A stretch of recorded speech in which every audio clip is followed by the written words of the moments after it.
Hello everyone, welcome back to the modern India lecture series, जहाँ पे आज हम कर रहे हैं इंग्लिश। किस तरह से इंडिया में उन्होंने रूल इस्टेब्लिश करा था। अभी तक हमने प्रीवियस लेक्चर में पढ़ा था कि किस तरह से पोर्चुगीज इंडिया में आए थे, and after that Dutch India में आए थे। इन दोनों के बारे में हमने पढ़ लिया था। अब हमें पढ़ना है द इंग्लिश के बारे में, जिन्होंने एक ऑल इंडिया एम्पायर बनाया। क्या पोर्चुगीज एबल थे, मतलब क्या वो सक्सेसफुल हुए एक ऑल इंडिया एम्पायर बनाने में? नहीं। क्या डच सक्सेसफुल थे एक ऑल इंडिया एम्पायर बनाने में? नहीं। इवन फ्रेंच भी आते हैं आगे जाके। कौन आते हैं? फ्रेंच भी आते हैं। क्या वो सक्सेसफुल थे? फ्रेंच थे successful all all all India empire बनाने में? तो फ्रेंच भी सक्सेसफुल नहीं थे एक ऑल इंडिया एम्पायर बनाने में। तो सक्सेसफुल सिर्फ कौन था? सक्सेसफुल थे the English who were able to make an all India empire. Of course इसकी भी शुरुआत कहीं ना कहीं से हुई होगी, तो वही आज हमें इस लेक्चर में पढ़ना है। This is lecture number 4 of modern India lecture series. So start करते हैं। सो जो ब्रिटिशर्स थे, जो इंग्लिश थे, उनके लिए काफ़ी ज़्यादा ऐसे इवेंट्स होते हैं। इन 1550s के बाद से ऐसे कुछ इवेंट होते हैं, 1550s के बाद से ऐसे कुछ इवेंट होते हैं जो कि इनको एंकरेज करते हैं। क्या करते हैं? एंकरेज करते हैं कहाँ पे आने के लिए? To come to India, to come to India. So देखते हैं वो ऐसे क्या इवेंट्स थे। सबसे पहले जो है इनको एनकरेजमेंट मिलता है। क्या मिलता है? एनकरेजमेंट मिलता है किस चीज से? एक फ्रांसिस ड्रेक करके सेलर था, जिसने क्या करा था? एक वोयाज करा था अराउंड द वर्ल्ड, यानी पूरी दुनिया घूम के आया था फ्रांसिस ड्रेक। कब? इन 1580। कब? इन 1580। इमेजिन करिए कि आपकी कंट्री से उस जमाने में कोई बंदा जाए और पूरी दुनिया घूम के आए। और अगर आप भी एक सेलर हो, आप भी क्या हो? एक सेलर हो, तो क्या आपको मोटिवेशन नहीं मिलेगा कि भाई अगर वो जा सकते हैं तो हम भी जा सकते हैं? तो एक ये बहुत ज्यादा इंकरेजिंग फैक्टर रहा। फिर दूसरा, स्पेनिश अर्माडा का कह सकते हो लड़ाई होती है 1588 में विद इंग्लिश, यानी ब्रिटिशर्स। और इंग्लिश जो है इसमें जीत जाते हैं। एक्चुअली किंग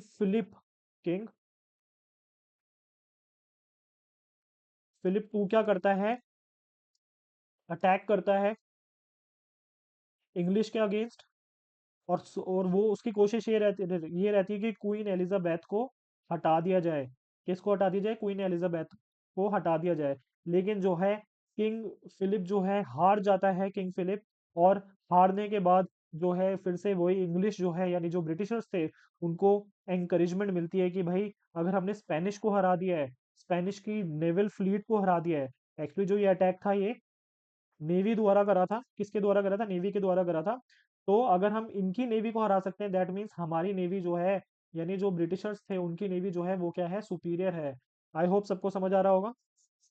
तो ये दो ऐसे इंकरेजमेंट वाले फैक्टर्स थे जिसकी वजह से इन्हें एक मोटिवेशन मिला टू कम टू इंडिया। एक मोटिवेशन मिला, that is to come to India. So queen Elizabeth one जो है वो क्या करती है? एक चार्टर इशू करती है। चार्टर इशू करती है। Charter is nothing else but a written document.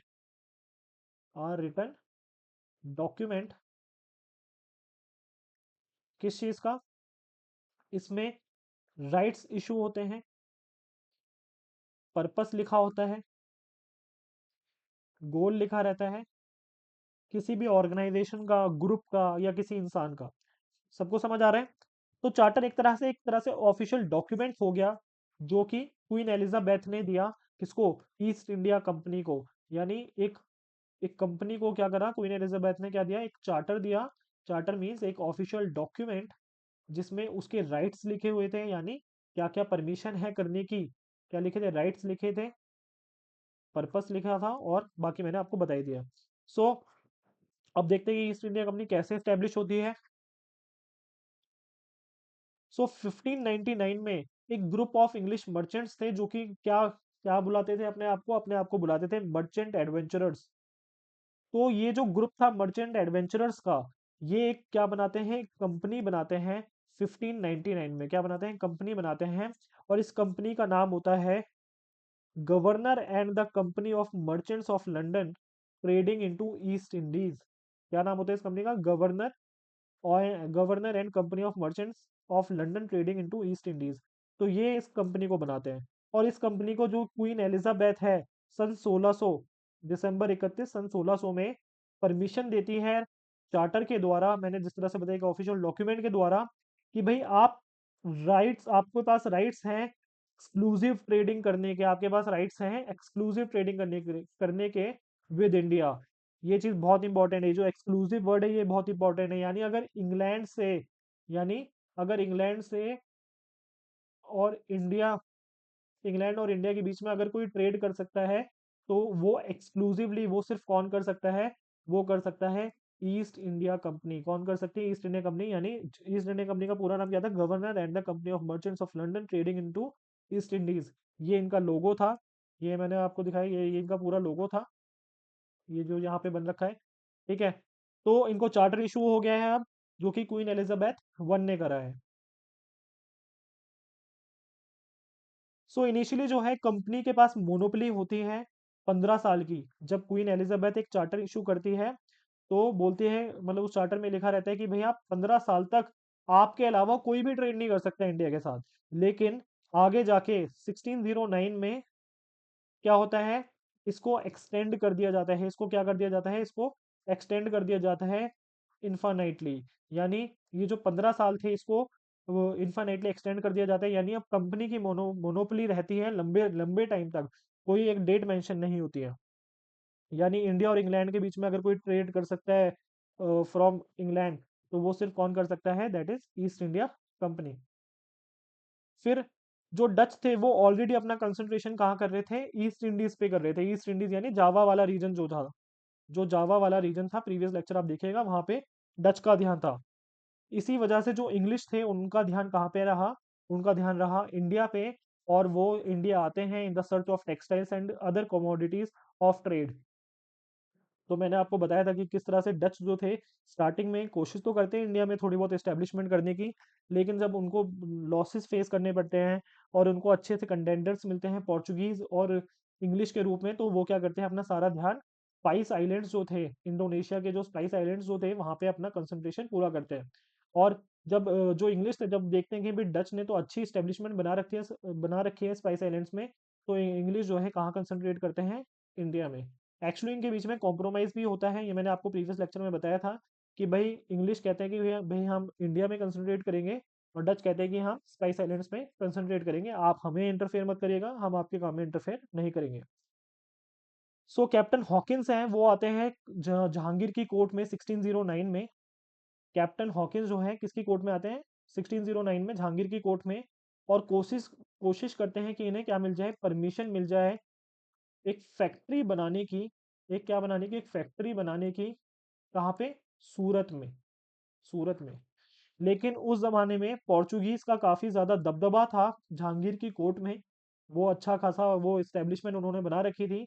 लेकिन उसकी वजह से जो जब पोर्चुगीज टांग अड़ाते हैं इस काम में, तो विलियम जो कैप्टन हॉकिंस है, उसको परमिशन नहीं मिलती फैक्ट्री बनाने में, दैट इज इन सूरत। और वो नाराज होकर, कह सकते हो, चले जाता है, बिना खुश हुए चले जाता है नवंबर 1611 में जहांगीर की कोर्ट से। तो आप सबसे पहले ये चीज एक बार देखिएगा कि कौन रूल कर रहा था उस टाइम। जब कैप्टन हॉकिंस आता है, तो उस टाइम रूल कर रहा था Mughal. Mughal of course north India में पूरे मुगल्स रूल कर रहे थे। और मुगल में कौन रूल कर रहा था? जहांगीर रूल कर रहा था। कौन रूल कर रहा था? जहांगीर। ठीक है।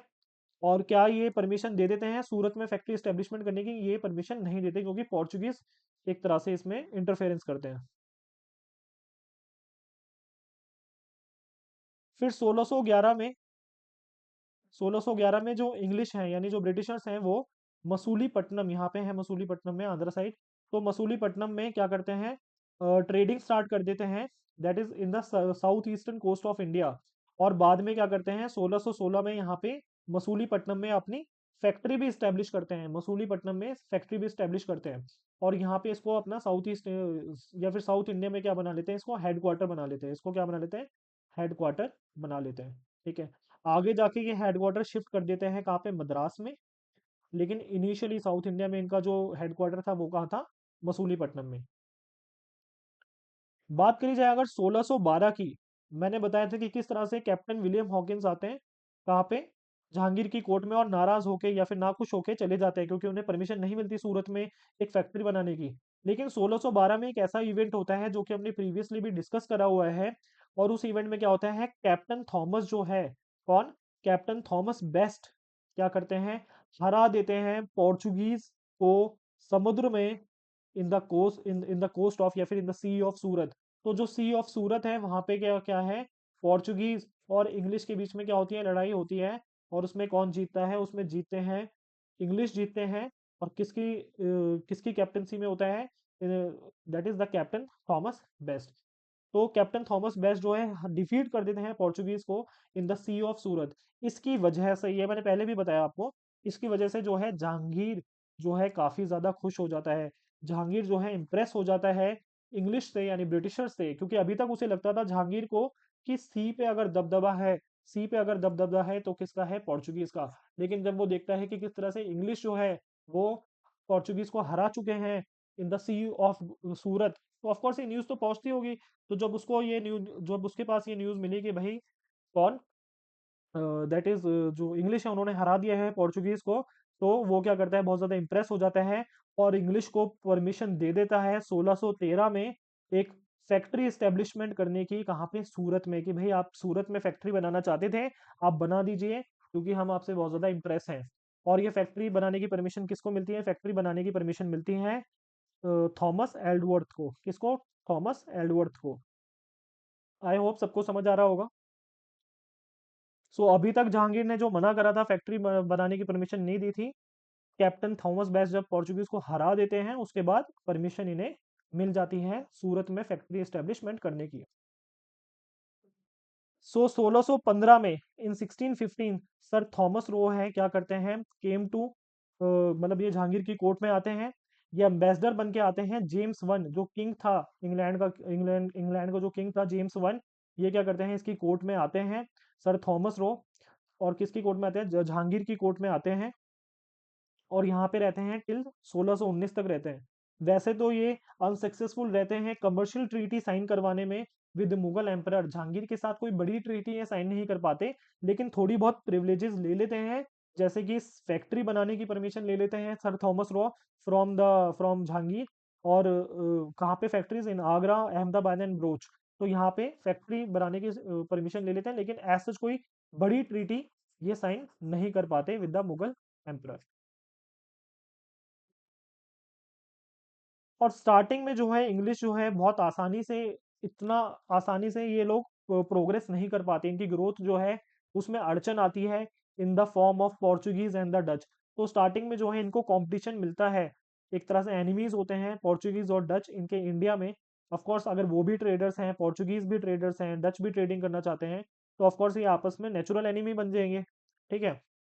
लेकिन बाद में हमने देखा कि किस तरह से कुछ ऐसी सिचुएशंस होती हैं जिसमें पोर्चुगीज भी इनके आगे इनके रास्ते से हट जाते हैं और डच भी इनके रास्ते से हट जाते हैं। डच का मैंने आपको बताया था कि इन्होंने कॉम्प्रोमाइज कर लिया था इंग्लिश ने डच के साथ कि भैया आप स्पाइस आइलैंड्स पे ध्यान दीजिए, हम वहाँ इंटरफेयर नहीं करेंगे, और आप इंडिया में इंटरफेयर मत करिए, और हम यहाँ पे आराम से ट्रेड करेंगे, दैट इज द इंग्लिश। सो देखते हैं ऐसे क्या इवेंट्स रहे जिसकी वजह से प्रोग्रेस होती है इंग्लिश की इन इंडिया। तो किंग चार्ल्स थे, ये किंग चार्ल्स का मैंने यहाँ पे पोर्ट्रेट लगा रखा है, इमेज लगा रखी है। तो किंग चार्ल्स की जो है शादी होती है प्रिंसेस कैथरीन। प्रिंसेस कैथरीन जो है एक पोर्चुगीज प्रिंसेस होती है, क्या होती है, एक पोर्चुगीज प्रिंसेस होती है। और किंग चार्ल्स कहाँ के होते हैं, ये इंग्लैंड के होते हैं। इन दोनों की शादी होती है। और जो जो कैथरीन थी, प्रिंसेस कैथरीन थी, ये इनको डाउरी में देती हैं क्या, पूरा का पूरा बॉम्बे। क्या देती हैं, पूरा का पूरा बॉम्बे। उस टाइम जो बॉम्बे वाले ये जो आइलैंड्स थे, उस टाइम बॉम्बे पूरा, जो मुंबई था वो पूरा का पूरा ऐसा नहीं था जैसे आज दिखता है, तो उस टाइम आइलैंड्स के फॉर्म में था। ये सबको पता होना चाहिए कि मुंबई को जो है आर्टिफिशियली क्रिएट करा गया है, जो मुंबई रीजन है पूरा का पूरा, जो बॉम्बे रीजन है उसको पूरा आर्टिफिशियली क्रिएट करा गया है समुद्र से जो है रेत भर के। ठीक है। तो क्या बता रहे थे, हाँ, तो इसको क्या है, जो किंग चार्ल्स है इसको डाउरी में मिलता है क्या, बॉम्बे वाला रीजन। और किसके जरिए मिलता है, जब ये पोर्चुगीज प्रिंसेस से शादी करते हैं डाउरी के रूप में इनको मिलता है। ठीक है। अब ये क्या करते हैं, इस बॉम्बे वाले रीजन को किसको दे देते हैं, ईस्ट इंडिया कंपनी को दे देते हैं। ये किसको दे देते हैं, ईस्ट इंडिया कंपनी को, in the in on an annual payment of 10 pound only. यानी एक तरह से फ्री में दे देते हैं कि भैया आप इस रीजन को रखिए, यहाँ से आपको ट्रेड करना है करिए।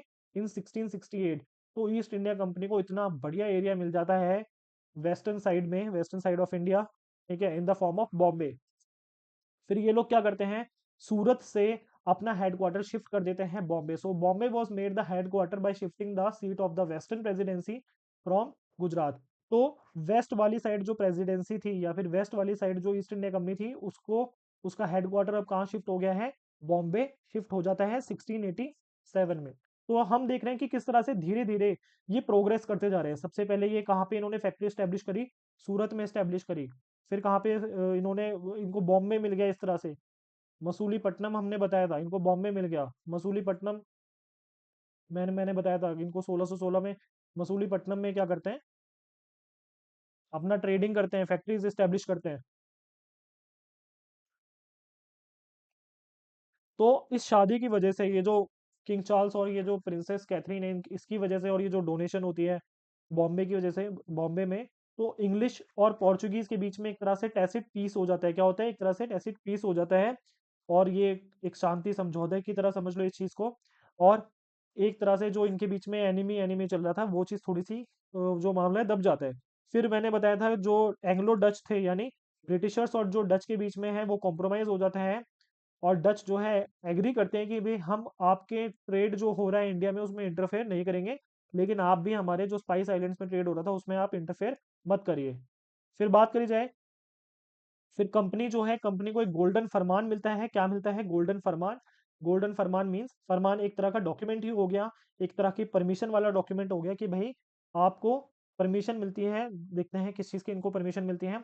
तो इंग्लिश को जो है, यानी ब्रिटिशर्स को जो है, एक गोल्डन फरमान इशू करता है द सुल्तान ऑफ गोलकोंडा इन 1632। तो गोलकोंडा ये वाला रीजन था, वहां पे एक सुल्तान था। सुल्तान क्या करता है, फरमान दे देता है, एक फरमान इशू करता है कि भाई आप 500 पगोडाज, 500 पगोडास के बदले में, मतलब 500 पगोडा हर साल दीजिए। पगोडा एक तरह से कॉइन ही हो गया। ठीक है, आप क्या दीजिए, 500 पगोडास हमें दीजिए हर साल। और ट्रेड करिए freely in the ports of Golconda. Golconda के जो पोर्ट, जो कोर्ट्स हैं, सॉरी जो पोस्ट हैं, गोलकोंडा के जो पोर्ट्स हैं वहां पे क्या करिए, आप फ्रीली ट्रेड करिए। बट सालाना कितने रुपए देने हैं, सालाना 500 पकौड़ा देना है। यानी हर बार ट्रेड करने के पैसे देने की जरूरत नहीं है, यानी एक एक आइटम पे टैक्स पे करने की जरूरत नहीं है। आप सीधा सालाना 500 पकौड़ा दीजिए और ट्रेड करिए जो गोलकोंडा के पोर्ट्स हैं वहां पे। तो काफी बड़ा, काफी अच्छी खासी कह सकते हो इनको एक तरह से एडवांटेजेस मिल जाती हैं। तो इसी वजह से इसको क्या बोला जाता है, गोल्डन फरमान बोला जाता है। आप चीज ये चीज याद रखना कि गोल्डन फरमान जो है कौन इशू करता है, सुल्तान ऑफ गोलकोंडा इन 1632। किसको मिलता है, इंग्लिश को मिलता है, यानी ईस्ट इंडिया कंपनी को मिलता है। और इसमें 500 पगोडास के बदले सालाना इनको प्रिविलेज मिल जाती है trading freely in the ports of Golconda. फिर आगे बढ़ा जाए, तो अब ये गोलकोंडा वाले पोर्ट्स पे भी ट्रेड करने लगे। तो आप देख रहे हो किस तरह से धीरे धीरे प्रोग्रेस करते जा रहे हैं ये लोग। फिर चंद्रागिरी का एक रूलर होता है, चंद्रागिरी का एक रूलर होता है, वो क्या करता है, एक ब्रिटिश मर्चेंट फ्रांसिस डे को, एक ब्रिटिश मर्चेंट फ्रांसिस डे को 1639 में क्या करता है, एक फोर्टिफाइड फैक्ट्री बनाने की परमिशन दे देता है मद्रास वाले रीजन में। मद्रास वाले रीजन में क्या करता है, एक फोर्टिफाइड एक फैक्ट्री बनाने की परमिशन दे देता है कि भाई आप क्या करिए, यहाँ फैक्ट्री बना लीजिए, कोई दिक्कत नहीं है।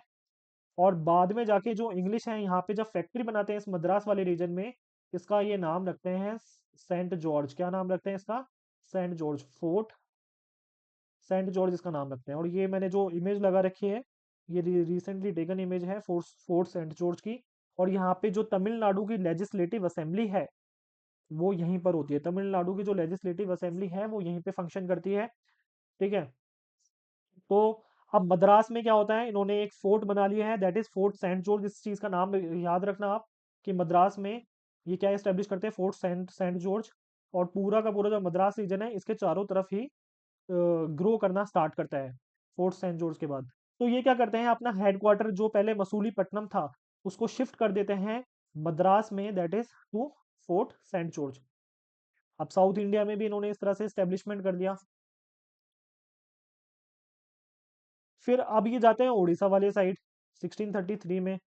तो इनको परमिशन मिल जाती है फैक्ट्री स्टेब्लिशमेंट करने की हरिहरपुर, और कहाँ पे, बालासोर में। कहाँ पे, हरिहरपुर और बालासोर में इन्हें फैक्ट्री स्टेब्लिशमेंट करने की परमिशन मिल जाती है। और ये कहाँ पे है, उड़ीसा में। अब ये उड़ीसा भी पहुंच गए हैं। अब ये आते हैं जो सबसे इंपॉर्टेंट जो ये जो ईस्ट इंडिया कंपनी इसके लिए सबसे बड़ा टर्निंग पॉइंट था, वो है बंगाल में आना। कहाँ पे? बंगाल में आना। सो उस जमाने में बंगाल जो है एक बहुत बड़ा प्रोविंस था मुगल्स का, एक बहुत ज्यादा रिच प्रोविंस था मुगल्स का, क्योंकि यहाँ पे ट्रेड बहुत ज्यादा होता था, ट्रेड एंड कॉमर्स एक्टिविटीज के लिए बहुत ज्यादा फेमस था बंगाल, और अपने क्लोथ टेक्सटाइल्स के लिए भी बहुत ज्यादा फेमस था बंगाल, और सिर्फ इंडिया में नहीं पूरे वर्ल्ड वाइड फेमस था। सो ऑफ कोर्स जब इतना ज्यादा फेमस है कोई जगह, तो इंग्लिश भी चाहते थे कि भाई हम भी यहाँ पे अपनी स्टेब्लिशमेंट करें। सो कमर्शियल और पॉलिटिकल कंट्रोल करना बंगाल में इनको बहुत ज़्यादा अट्रैक्टिव लगा इंग्लिश को, क्योंकि ये ऑलरेडी प्रॉफिट सीकिंग मर्चेंट्स थे, ये सिर्फ प्रॉफिट चाहते थे, पैसा चाहते थे। और जो बंगाल तो बहुत इंपॉर्टेंट प्रोविंस भी था मुगल्स के लिए। तो उस जमाने में दैट इज इन 1651 शाह शुजा जो था वो गवर्नर था मुगल्स का। मुगल्स ने क्या करा था, गवर्नर्स बना रखे थे अलग अलग प्रोविंसेस, जैसे स्टेट होता है ना, तो उस टाइम जो जितने प्रोविंसेस थे वहां पे क्या अलॉट करे हुए थे, गवर्नर्स अलॉट करे हुए थे। क्या अलॉट करे थे? गवर्नर्स अलॉट करे हुए थे। तो जिस तरह से जो बंगाल रीजन है वहां पे गवर्नर कौन था उस टाइम? गवर्नर था, जो ये इमेज लगा रखी है हमने इसकी, शाह शुजा की।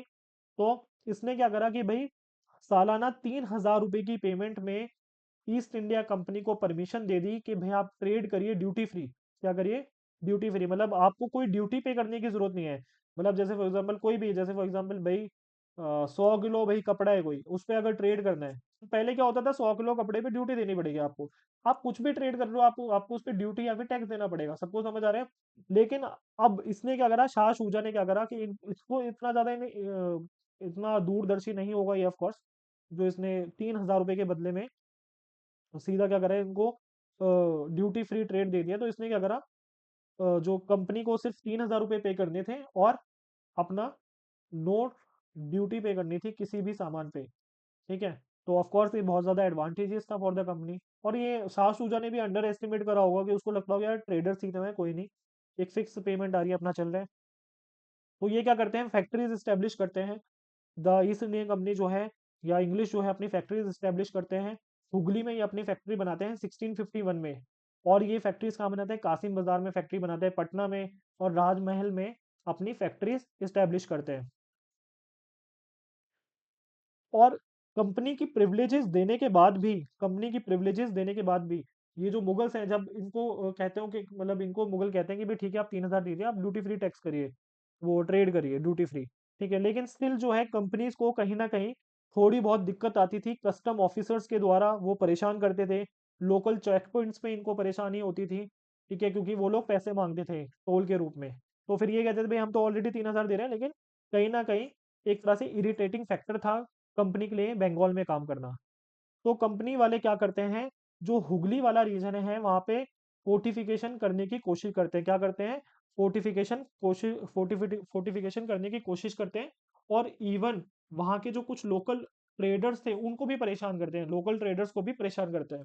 तो जो मुगल्स हैं वो इनकी एक्टिविटीज देखते हैं, और क्या करते हैं, हुगली को पूरा का पूरा कैप्चर कर लेते हैं। हुगली को पूरा का पूरा कैप्चर कर लेते हैं कौन? मुगल्स इन 1686। कौन? मुगल्स इन 1686। और इसका रिटेलिएट करते हैं जो इंग्लिश हैं, मतलब ऐसे चुप नहीं बैठते इंग्लिश। वो कहते हैं कि भैया हम ऑलरेडी यहाँ पे स्टेब्लिशमेंट कर रहे हैं, आप हमें ऑलरेडी दुखी कर रहे हैं। तो इंग्लिश जो है रिटेलिएट करते हैं bye capturing imperial forts of थाना। तो जो थाना का पोर्ट है, जो कि गोल्डन जो मॉडर्न गार्डन रीच वाला एरिया है, वहां पे उसको ये क्या करते हैं, इसको कैप्चर कर लेते हैं। हिजली को रेड करते हैं जो इंग्लिश है। और क्या करते हैं, जो बालासोर वाला रीजन था वहां पे क्या करते हैं, जो मुगल फोर्ट थे उस पे भी ये अटैक कर देते हैं। हम किसकी बात कर रहे हैं? इंग्लिश की। तो पहले क्या करा, जो मुगल्स थे वो सैक करते हैं, यानी एक तरह से कैप्चर कर लेते हैं हुगली वाला रीजन। ऑफकोर्स इनके अंडर में ही था, लेकिन ये अपना दबदबा बनाते जा रहे थे धीरे धीरे ब्रिटिशर्स।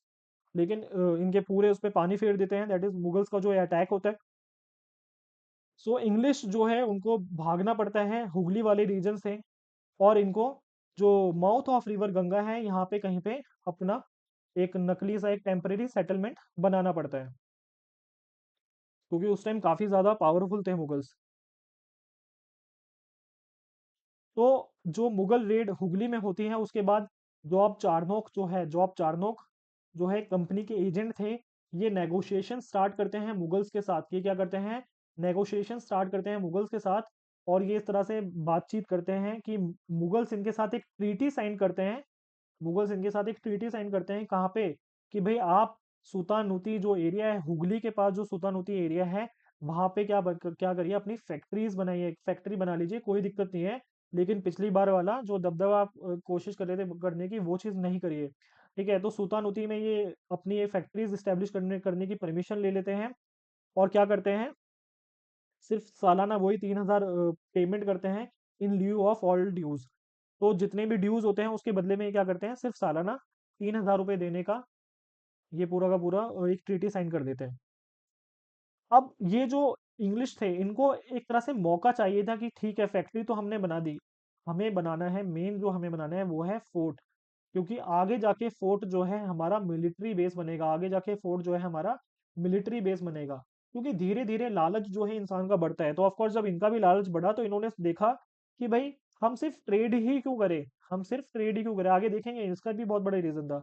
हम ट्रेड क्यों, मतलब ट्रेड क्यों करें। और ऑफ कोर्स जो ट्रेड का जो पैसा आ रहा था वो इंग्लैंड से आ रहा था, कहाँ से आ रहा था, इंग्लैंड से आ रहा था। जैसे फॉर एग्जांपल इन्हें कोई कॉटन खरीदना है, क्या खरीदना है, कॉटन खरीदना है, तो ये पैसा कहाँ से ला रहे थे, इंग्लैंड से ला रहे थे। और जो भी कॉटन प्रोड्यूस कर रहा था उसको दे रहे थे। तो जो इंग्लिश थे उन्होंने सोचा कि भाई हम क्यों ना इंडिया के जो टेरिटरी है वहीं से पैसा कमाएं, इंडिया से ही पैसा कमाएं, और जो पैसा आएगा उससे सामान खरीदे और उसको सीधा कहाँ भेजे, इंग्लैंड में भेजे। तो धीरे धीरे इनका मकसद इस चीज़ में चेंज हो गया। आगे एक बार डिटेल में मैं समझा दूं अगर नहीं समझ आया होगा तो।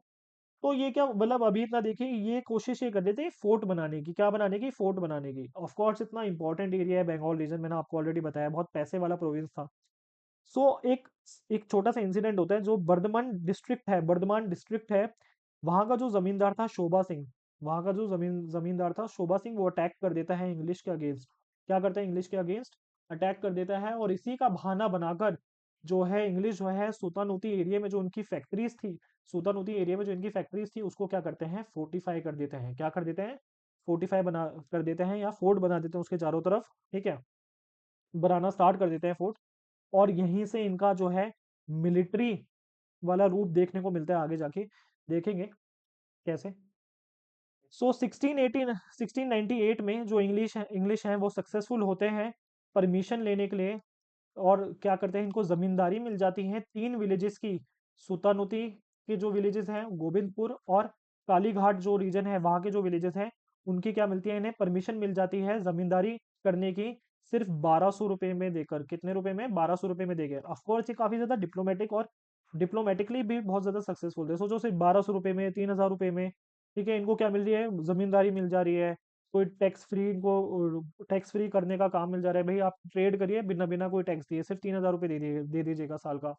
तो काफ़ी बड़ी कह सकते हो इनके लिए डिप्लोमेटिक, ये काफ़ी ज़्यादा थे, ट्रीटी व्रीटी बनाने में काफ़ी ज़्यादा सक्सेसफुल थे इंग्लिश। और इसी वजह से ये भी one of the most important reason था कि ये ऑल इंडिया एक एम्पायर बना पाए आगे जाके। तो जो इन्होंने ये फोर्टिफाइड सेटलमेंट बनाया, जिस सेटलमेंट की अभी हमने बात करी थी, जो इन्होंने ये फोर्टिफाइड सेटलमेंट बनाया, इसको इन्होंने क्या नाम रखा, फोर्ट विलियम। क्या नाम रखा, फोर्ट विलियम। और ये कब तक बन के रेडी हुआ, इन ईयर 1700, इन ईयर 1700। और इन्होंने क्या करा, इसको अपना हेडक्वार्टर बना लिया, ईस्टर्न प्रेसिडेंसी का क्या बना दिया, हेडक्वार्टर बना लिया। और इसमें जो सबसे पहले प्रेसिडेंट थे ईस्टर्न प्रेसिडेंसी के, वो कौन थे, सर चार्ल्स आयर। कौन, सर चार्ल्स आयर इसके सबसे पहले प्रेसिडेंट थे। सबको समझ आ रहा होगा, आई होप सो। तो वेस्टर्न वाली साइड में हेडक्वार्टर क्या था इनका, वेस्टर्न जो प्रेसिडेंसी थी वहां पे हेडक्वार्टर था बॉम्बे। जो ईस्टर्न प्रेसिडेंसी थी कलकत्ता में, ठीक है, वहां पे क्या हेडक्वार्टर था इनका मेन, वहां पे था फोर्ट विलियम। फोर्ट, साउथ में इंपॉर्टेंट क्या क्या था इनके पास, साउथ में इंपॉर्टेंट था इनके पास फोर्ट सेंट जॉर्ज। ये अभी तक मैंने आपको पढ़ा दिया है। तो फोर्ट विलियम की हमने यहाँ पे इमेज अटैच करी हुई है। फोर्ट विलियम इस तरह से उस टाइम दिखता था। जो सबसे इंपॉर्टेंट टर्निंग पॉइंट होता है कंपनी के लिए, वो होता है फारूक सियार द्वारा दिया दिया हुआ फरमान। दैट इज फारूक सियार का फरमान। ये हमने इमेज अटैच करी हुई है फारूक सियार की। ठीक है, तो जैसे ही औरंगजेब की डेथ होती है, जैसे ही औरंगज़ेब की डेथ होती है, तो उसके बाद जितने भी सक्सेसिव रूलर्स आते हैं, जितने भी सक्सेसिव रूलर्स आते हैं मुगल सल्तनत में, तो वो सारे के सारे क्या होते हैं, वीक होते हैं। इतना कोई स्ट्रॉन्ग नहीं होता। लास्ट जो स्ट्रॉन्गेस्ट रूलर था, लास्ट जो स्ट्रॉन्गेस्ट और सक्सेसफुल रूलर था, वो था औरंगज़ेब। अब वो कितना सक्सेसफुल था, कितना नहीं, वो मिडिल इंडिया में आपने पढ़ा होगा। ठीक है। सो जो लास्ट रूलर था वो कौन था, सक्सेसफुल, वो सक्सेसफुल और स्ट्रॉन्ग रूलर था, वो था औरंगज़ेब।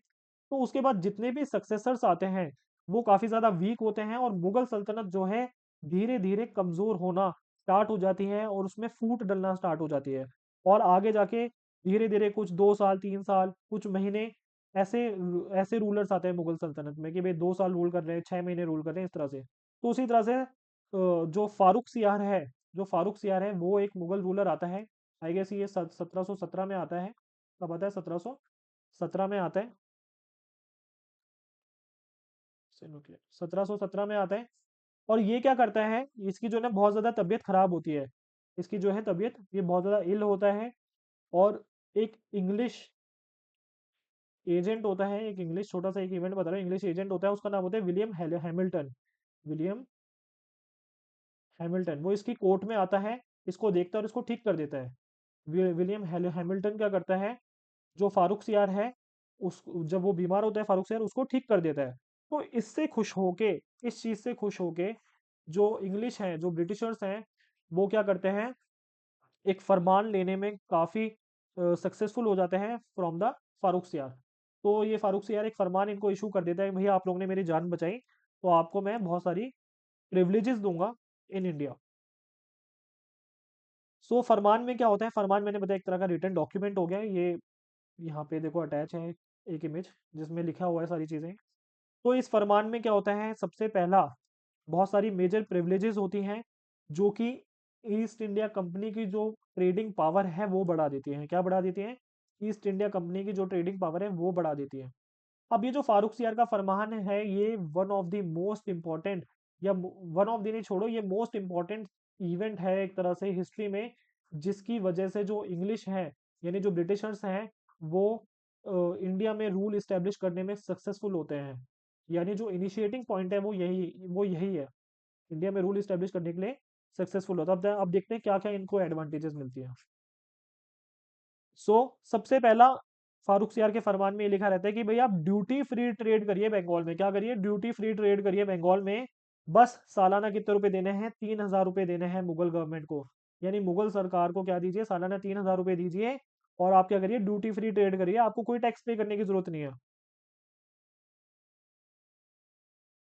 अब इनको तो कोई टैक्स देना नहीं है, सालाना सिर्फ 3,000 रुपए देने हैं। जो लोकल मर्चेंट्स थे, जो इंडियन मर्चेंट्स थे, जो हिंदुस्तानी मर्चेंट्स थे, उनको तो पूरा का पूरा टैक्स देना था। अब इनको पूरा टैक्स देना था। अब जैसे फॉर एग्जांपल भाई 10 रुपए का सामान है, एक बंदे को टैक्स नहीं देना उस पे, दूसरे को टैक्स 2 रुपए देना है। कितने रुपए देना है? 2 रुपए देना है। तो एक जो इंडियन थे उनको 12 रुपए का सामान मिल रहा था, और जो इंग्लिश थे उनको 10 रुपए का सामान मिल रहा था। तो ऑफ कोर्स कौन सस्ते में बेचेगा सामान?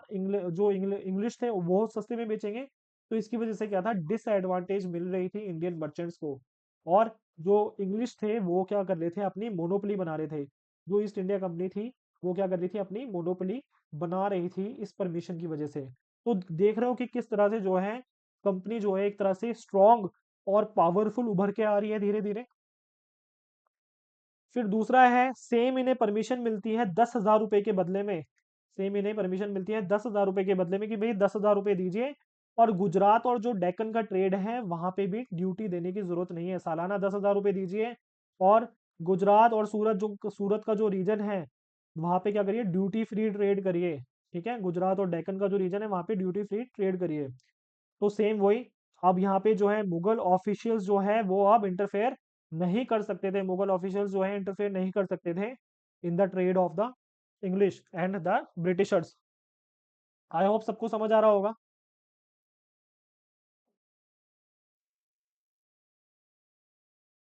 अब इनको परमिशन मिल जाती है दस्तक इशू करने की। क्या परमिशन मिल जाती है? दस्तक इशू करने की। ये वर्ड याद रखिएगा, दस्तक क्या है? दस्तक एक तरह का ट्रेड परमिट है। क्या है? ट्रेड परमिट है। तो एक ट्रेड परमिट यानी दस्तक क्या, एक तरह का पास है, जैसे पास होता है ना, जैसे मेट्रो कार्ड हो गया आपका। ठीक है। तो इसी तरह से इनको क्या परमिशन मिली कि भाई आप दस्तक इशू करिए, अपने बंदों को ये पास दे दीजिए, यानी दस्तक दे दीजिए, ट्रेड परमिट दे दीजिए, और जिस जिस बंदे के पास दस्तक होगा उसको टैक्स पे करने की जरूरत नहीं है। So it was an official document जिसमें एग्जेम्पशन मिल रहा था उस होल्डर को जिसके पास ये दस्तक होता था from paying local custom duties, यानी लोकल कस्टम ड्यूटी देने की जरूरत नहीं है, आपके पास दस्तक है वो काफी है। और आप क्या करिए, आराम से ट्रेड करिए, ठीक है, कोई इशू नहीं है, कोई कोई टैक्स वैक्स पे करने की जरूरत नहीं है। तो यानी इसका मतलब ये था कि जो ब्रिटिशर्स थे, जो ब्रिटिश ट्रेडर्स थे, वो अब इंपोर्ट एक्सपोर्ट कर सकते थे बिना कोई टैक्स पे करिए, बिना कोई टैक्स पे करे। और लेकिन ऐसी कोई प्रिविलेजेस क्या इंडियन ट्रेडर्स के पास दस्तक वाली प्रिविलेजेस थी? उनके पास कोई भी दस्तक वाली प्रिविलेजेस नहीं थी। और जो जो कंपनी ऑफिशियल्स थे वो क्या करते थे, कंपनी के काम के लिए भी दस्तक यूज करते थे। कंपनी के जो कंपनी का ऑफिशियल ट्रेड होता था, ईस्ट इंडिया कंपनी जो ऑफिशियली ट्रेड कर रही थी वहां तो दस्तक यूज करते थे, लेकिन प्राइवेट ट्रेड में भी क्या करते थे, दस्तक यूज करते थे। और ये क्या करते थे, मिसयूज करते थे दस्तक का। जैसे कुछ इंडियंस को ये क्या करते थे, दस्तक बेच दिया करते थे, इंडियंस को जो है दस्तक बेच दिया करते थे कुछ रुपए में, और फिर इंडियंस भी यूज करने लगे थे दस्तक। तो क्या हो रहा था, मिसयूज हो रहा था। नुकसान किसका हो रहा है, नुकसान हो रहा है गवर्नमेंट का। टैक्स अगर नहीं मिल रहा है तो किसका नुकसान हो रहा है, गवर्नमेंट का नुकसान हो रहा है। तो जो लोकल नवाब था, जो बंगाल के नवाब थे, वो क्या हो रहे थे, काफी ज्यादा खफा हो रहे थे इस चीज से, काफी ज्यादा डिस्टर्ब हो रहे थे, उनको लग रहा था काफी ज्यादा नुकसान हो रहा है। ठीक है, ये दस्तक की वजह से, ये जो 3,000 रुपए के बदले में जो ये इलीगल इलीगल ही बोलेंगे ऑफ कोर्स, जो ये काम कर रहे थे। सो ये क्या कर रहे थे, British merchants also started using these permits illegally, जिसकी वजह से रेवेन्यू लॉस हो रहा था लोकल रूलर्स को। ये मैंने आपको बताया, जैसे भी एक्सप्लेन करा। फिर आगे बढ़ा जाए, तो ये जो है बहुत बड़ा टर्निंग पॉइंट होता है फारूक सियार फरमान। फारूक सियार का जो फरमान है, इसको क्या कहा जाता है, मैग्ना कार्टा। मैग्ना कार्टा बोला जाता है, क्या बोला जाता है, Magna carta for the English. ठीक है, अब मैग्ना कार्टा क्या है, आप एक बार कमेंट सेक्शन में कमेंट करके बताइएगा, नेट पे सर्च कर सकते हो। तो फारूक सियार के फरमान को क्या क्या कंसिडर करा जाता है, मैग्ना कार्टा। ठीक है, for the company, for the east India company. अब 1688 में क्या होता है, इंग्लिश रेवोल्यूशन होता है। क्या होता है 1688 में, इंग्लिश रेवोल्यूशन होता है।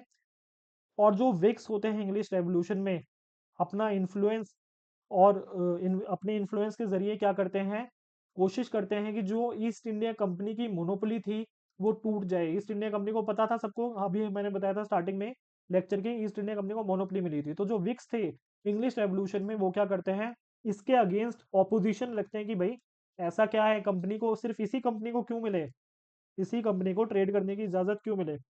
तो इसी वजह से एक राइवल कंपनी बनाते हैं, इंग्लैंड में एक राइवल कंपनी बनती है, जिसमें कौन थे, सर विलियम नॉरिस थे। ठीक है, इसके एम्बेसडर थे सर विलियम नॉरिस। और ये किसकी कोर्ट में आते हैं, औरंगजेब की कोर्ट में आते हैं। किसकी कोर्ट में आते हैं, औरंगजेब की कोर्ट में आते हैं इन जनवरी 1701 से लेकर, और इसकी कोर्ट में रहते हैं जनवरी 1701 से लेकर अप्रैल 1702 तक। और कोशिश करते हैं कि भाई ट्रेडिंग प्रिविलेजेस मिल जाए, क्या मिल जाए, ट्रेडिंग प्रिविलेजेस मिल जाए। आई होप सबको समझ आ रहा होगा। तो अभी तक मैंने क्या बोला, मैंने ये बोला कि भाई एक और कंपनी स्टार्ट हो जाती है। ठीक है, और इस ये जो कंपनी है, एक और कंपनी स्टार्ट होती है इंग्लैंड में, ये कहती है कि भाई सिर्फ ईस्ट इंडिया कंपनी को ही क्यों ट्रेड करने की परमिशन मिले, हमें भी मिलनी चाहिए। तो ये इस कंपनी का रिप्रेजेंटेटिव होता है सर विलियम नॉरिस। ये किसकी कोर्ट में आता है, औरंगजेब की कोर्ट में आता है। और क्या क्या पाने के लिए, ट्रेडिंग प्रिविलेजेस पाने के लिए क्या करता है, ये औरंगजेब की कोर्ट में आता है। लेकिन जो न्यू कंपनी है, ये आगे जाके फेल हो जाती है। और जो क्राउन और पार्लियामेंट के प्रेशर में ये दोनों कंपनीज जो है मिक्स हो जाती है, ये एमलगमेट हो जाती हैं। क्या क्या होते हैं, दोनों कंपनीज मिल जाती हैं। यानी जो पहली कंपनी थी जो हमने बताया था, गवर्नर वाली कंपनी, और दूसरी कंपनी ये जो अभी हमने बताया।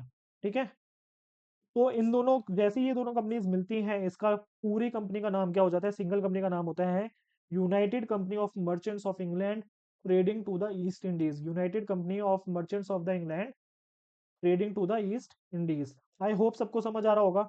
और पहली कंपनी क्या थी, पहली कंपनी थी governor and company of Merchants of London trading into east Indies. तो पहली कंपनी ये थी जिसको मोनोपोली मिली हुई थी। इसके अगेंस्ट जो विक्स थे, इंग्लिश रेवोल्यूशन, जब वर्ल्ड हिस्ट्री पढ़ोगे तो उसमें इंग्लिश रेवोल्यूशन के बारे में पढ़ना है। तो उसमें जो विक्स थे उन्होंने बोला कि भाई जो ईस्ट इंडिया कंपनी है भाई इसको क्यों मिले, मोनोपोली क्यों दे रखे है? तो उन्होंने जो कंपनी बनाई वो फेल हो जाती है आगे जाके, फिर दोनों कंपनी मिक्स हो जाती हैं, दोनों कंपनी मिलके क्या क्या कहलाती हैं? That is United Company of Merchants of England trading to the East Indies. So यही वो ईस्ट इंडिया कंपनी थी जो कि 1708 से 1873 तक रूल करती है, which was to establish British political power in India. और यही जो कंपनी है ब्रिटिश पॉलिटिकल पावर इस्टेब्लिश करती है इंडिया में। आई होप सबको समझ आ रहा होगा। फिर आगे जाके हमने इतना तो देखा कि पोर्चुगीज और जो डच थे वो तो इतने बड़े एनिमी नहीं बनते फॉर द इंग्लिश, बट जो सबसे बड़े एनिमी निकल के आते हैं, जो सबसे बड़े कॉम्पिटिटर होते हैं इंडिया में इंग्लिश के अगेंस्ट, वो कौन थे? वो थे फ्रेंच। सबसे बड़े कॉम्पिटिटर कौन होते हैं इंग्लिश के अगेंस्ट? वो थे फ्रेंच। आई होप सबको समझ आ रहा होगा। अब ये एंग्लो फ्रेंच राइवलरी पढ़ते हैं नेक्स्ट लेक्चर में। एंग्लो फ्रेंच राइवलरी जो है ये पढ़ते हैं नेक्स्ट लेक्चर में, दैट इज लेक्चर नंबर 5 हो जाएगा वो। एक बार फ्रेंच भी देखते हैं कि फ्रेंच जो थे कैसे वो सक्सेसफुल रहे या अनसक्सेसफुल रहे, वो देखने की बात है। ठीक है, फिर आगे हम कंटिन्यू करेंगे लेक्चर सीरीज। आई होप सबको काफ़ी इंफॉर्मेशन मिली होगी विद दिस लेक्चर, और हो सके तो please do share these lectures with your friends and family. जो लोग जो भी प्रिपरेशन करें आपकी फैमिली में या फिर फ्रेंड सर्कल में, उनसे ये लेक्चर सीरीज शेयर करिए। हम चाहते हैं कि हमारे एटलीस्ट 400 सब्सक्राइबर तो हो। बाकी मिलते हैं नेक्स्ट लेक्चर में। Till then bye bye and take care.